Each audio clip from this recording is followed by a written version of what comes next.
Welcome to Revolutionary Tech. This is Ashwini Shukla. तो friends, हम अपने NTA CUET 2022 के फिजिक्स सेक्शन के सॉल्यूशंस की बात कर रहे थे. We were discussing NTA CUET 2022 physics section solution. In previous 3 videos we have discussed first 15 question. पिछले 3 वीडियोस में हमने पहले 15 क्वेश्चंस को डिस्कस कर लिया है. In this video we will discuss next 5 questions. इस वीडियो में हम अगले 5 क्वेश्चंस की बात करेंगे. Let's start our discussion. Discussion को स्टार्ट करते हैं.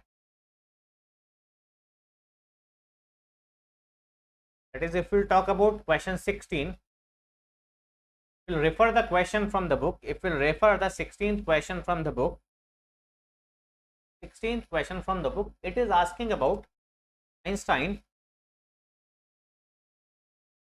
equation of photoelectric effect. Einstein photoelectric effect equation. तो Einstein photo electric effect equation, if will read out the synopsis, अगर आप सिनॉप्सिस को पढ़ें फोटो इलेक्ट्रिक इक्वेशन, तो what ever the energy of radiation, जब भी किसी मैटर पे, वेनेवर ऑन एनी मैटर, जब भी किसी मटेरियल पे कोई फ्रीक्वेंसी का रेडिएशन फॉल करता है, whenever any photon of the suitable frequency will fall, जब भी सुटेबल फ्रीक्वेंसी का कोई फोटोन फॉल करेगा किसी मेटल पे, दैट फोटोन गेट एब्जॉर्ब, और वो फोटोन क्या हो जाएगा, एब्जॉर्ब हो जाएगा. Some of the energy of that photon is consumed by the material. उस फोटोन की कुछ एनर्जी को क्या कौन कंज्यूम कर लेगा, मटेरियल कंज्यूम कर लेगा. And that energy is nothing but equal to work function. और वो एनर्जी किसके बराबर होगी, वर्क फंक्शन के बराबर होगी, which is the material property. And the remaining जो भी एनर्जी इलेक्ट्रॉन की होगी, electron will exact, and the remaining of energy of electron will be in the form of kinetic energy. That is, what will be conserved, जितने energy fall कर रही है उसमें से कुछ वर्क फंक्शन में चली गई, रिमेनिंग kinetic एनर्जी में चली गई. तो इन फोटो इलेक्ट्रिक एमिशन, अगर हम फोटो इलेक्ट्रिक इफेक्ट की बात करें, तो which quantity is conserve in photo electric effect, energy of the system. जो भी इंसिडेंट एनर्जी है, that energy will be given in the form of work function. कुछ एनर्जी वर्क फंक्शन के form में कंज्यूम हो जाएगी, और रिमेनिंग एनर्जी किस फॉर्म में होगी, kinetic energy. Moving to our next question, अगले क्वेश्चन की बात करते हैं. दैट इज क्वेश्चन नंबर 17 की बात करें. क्वेश्चन नंबर 17 की बात करें. Einstein photo electric effect is based on conservation of energy. लेकिन अगर कहीं कॉम्पटन इफेक्ट आता है, if it talk about Compton effect में एनर्जी भी कंजर्व होगी और मोमेंटम भी कंजर्व होगा. एनर्जी भी कंजर्व होगी और मोमेंटम भी कंजर्व होगा. But in Einstein photo electric effect में what will be conserve, in photo electric effect only energy will, क्या कंजर्व होगा, एनर्जी. तो moving to the next question number 17 की बात करें. The threshold frequency of the system is given. Threshold frequency आपको given है. Threshold frequency nu naught of the system is given, and you know that energy corresponding to threshold frequency. तो threshold frequency के corresponding, अगर threshold frequency nu naught है, then the energy corresponding to threshold frequency will be h nu naught. अगर किसी भी radiation की, any radiation will have frequency nu naught, threshold frequency, तो इसकी एनर्जी कितनी होगी, H nu naught. And this energy will be same as what, work function of matter. तो अगर आपसे पूछा जाए, if nu naught is the threshold frequency of radiation, then that energy, वो फोटोन की एनर्जी है थ्रेशोल्ड फ्रीक्वेंसी के corresponding, वो किसमें कंज्यूम हो जाएगी, वर्क फंक्शन में कंज्यूम हो जाएगी. That is work function we can write. इसका मतलब हम वर्क फंक्शन को क्या लिख सकते हैं, work function of the material will be the energy corresponding to H new.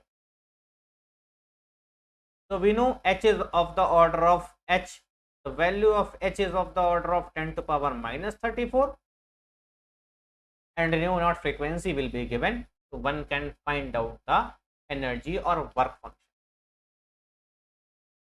If h will be 10⁻⁻34 joule second आएगा, फ्रीक्वेंसी भी हर्ट्ज में होगी, जो भी वर्क फंक्शन आएगा जूल में आएगा। एंड वी नो अगर हमें जूल से इलेक्ट्रॉन वोल्ट में कन्वर्ट करना है तो 1 joule is equal to divide कर देंगे 1 divided by 1.6 into 10⁻⁹ that will convert into electron volt. But it is asking about in joule, तो जूल में क्या हो जाएगी energy, work function will be same as h. Moving to the next question, question number 18 की बात करें, question number 18 की बात करें, and you can refer the question from the book. Language of the question you can refer from the book. आप language question की language को book से refer करेंगे. So question number 18, it is asking about specific charge. Specific charge. So wherever specific charge is given, that is it is asking about charge per unit mass की बात कर, charge per unit mass. The specific charge is charge per unit mass, charge per unit mass. So out of the given options आपको बताना है which of the following is having highest specific charge. इसका specific charge maximum, इसका specific charge maximum होगा. So first option it is asking about positron. Positron. So positron is what? Positron is antiparticle of electron. What is positron is what? Positron is antiparticle. So what is antiparticle? Antiparticle अब क्या होता है? Antiparticle is that particle. Antiparticles का pair वो particles का pair है जिनका मास तो सेम होगा but charge will be opposite. तो दोज पेयर ऑफ पार्टिकल, वो पार्टिकल का पेयर इनका मास क्या होगा, इन पे मास तो क्या होगा, सेम होगा, लेकिन चार्ज क्या होगा, ऑपोजिट होगा, equal and opposite. Magnitude of charge is same but sign will be opposite, not direction, sign will be. अब हमें पता है इलेक्ट्रॉन पे चार्ज कितना होता है, 1.6 into 10⁻⁻19 and mass of electron is 9.1 into 10⁻31 kg. तो पॉजिट्रॉन भी क्या होगा, positron is that anti, because positron क्या है, इलेक्ट्रॉन का एंटी पार्टिकल है. तो द चार्ज ऑन पॉजिट्रॉन पे जो चार्ज होगा that will be same as, यहाँ पे इलेक्ट्रॉन पे चार्ज कितना, -1.6 है, पॉजिट्रॉन पे चार्ज कितना होगा, +1.6, and mass of positron will be same as 9.1 into power. तो पॉजिट्रॉन और इलेक्ट्रॉन्स क्या है, एंटी पार्टिकल पेयर्स हैं. पॉजिट्रॉन और इलेक्ट्रॉन का मास तो सेम है, लेकिन पॉजिट्रॉन और इलेक्ट्रॉन का चार्ज क्या है, equal and opposite. Magnitude is same, only sign is opposite. Electron पे चार्ज नेगेटिव है और पॉजिट्रॉन पे charge positive. Electron and proton are not anti particle. Electron और प्रोटॉन एंटी पार्टिकल नहीं है. व्हाई? बिकॉज दोनों पे चार्ज तो इक्वल और अपोजिट है बट मास इज डिफरेंट. मास अगर आप बात करें प्रोटॉन की mass is of the order of 10⁻⁻1. That is proton पे मास ज्यादा है. मास of proton is more than that of mass of, proton का मास इलेक्ट्रॉन के मास से कितना ज्यादा है, it will be around of the order of 10⁻.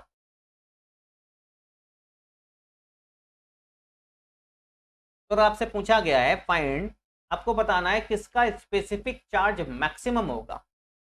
Proton पे स्पेसिफिक, अगर हम बात करें पॉजिट्रॉन पे स्पेसिफिक चार्ज, तो फॉर पॉजिट्रॉन अगर हम बात करें पॉजिट्रॉन पे specific charge, that is specific charge will B charge पर यूनिट मास. चार्ज कितना है, ई, मास कितना है, mass of electron.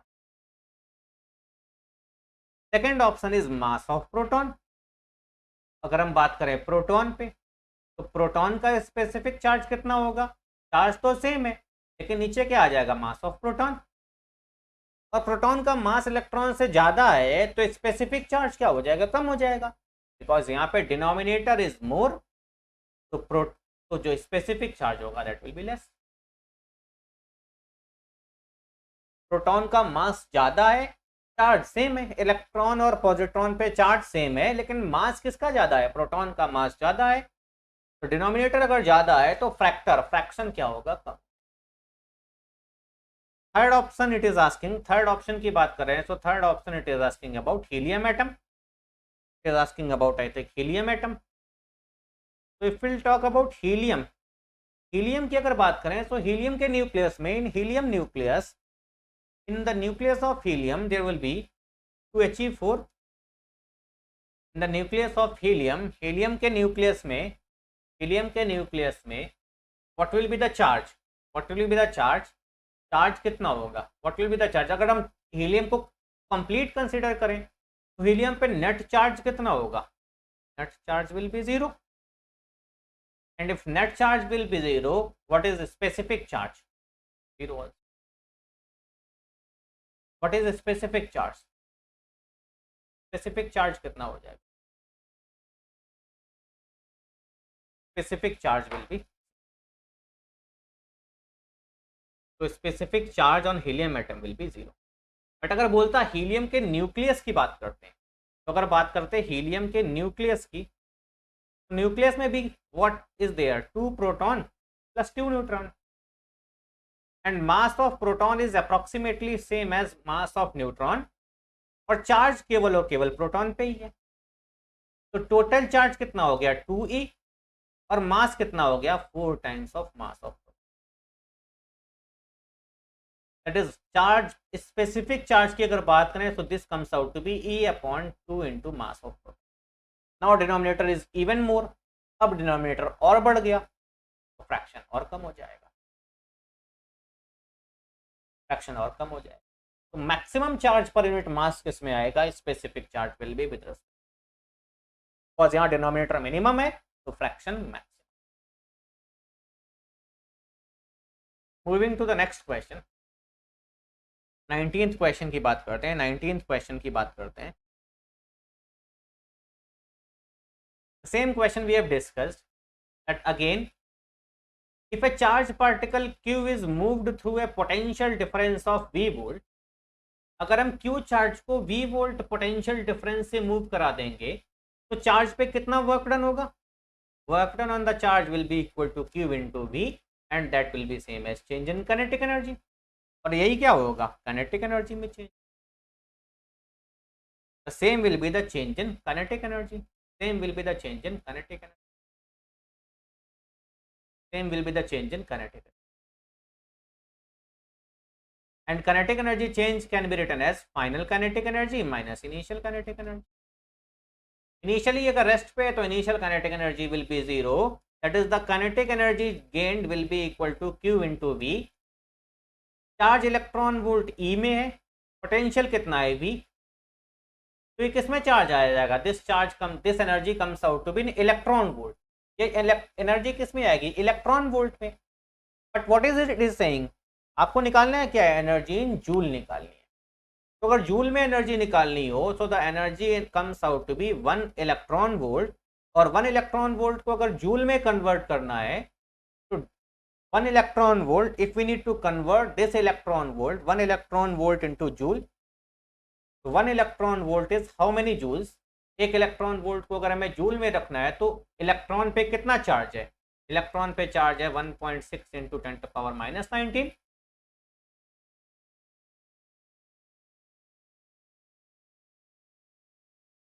that into v comes out to be in joule। So the charge on in joule comes out to be ev, 1.6 into 10⁻19 क्या है, charge on electron, this comes out to be ev।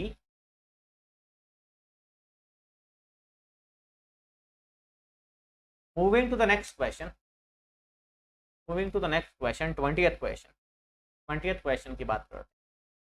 Electron volt में energy आएगी, this energy comes out to be 1.6 into 10⁻⁻19, E की value रख देंगे, that comes out to be in joule. Electron of E coulomb, आपको electron E,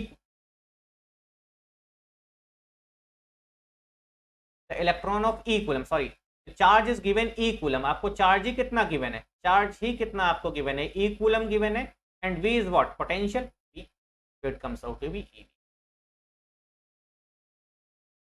Moving to the last question, last question की बात करते हैं. Moving to the last question.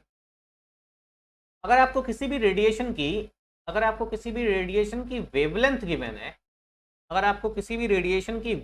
Given है, तो we know the energy of a photon of frequency nu is equal to H nu, और frequency और wavelength में क्या रेडिएशन है, that nu can be written as C by lambda. Frequency और wavelength, frequency can be written as C by lambda, so nu can be replaced by c by lambda. So if the photon is of wavelength lambda, then the energy corresponding to that photon will be hc by lambda. अगर किसी photon की wavelength lambda है तो energy कितनी होगी उस photon की, hc by.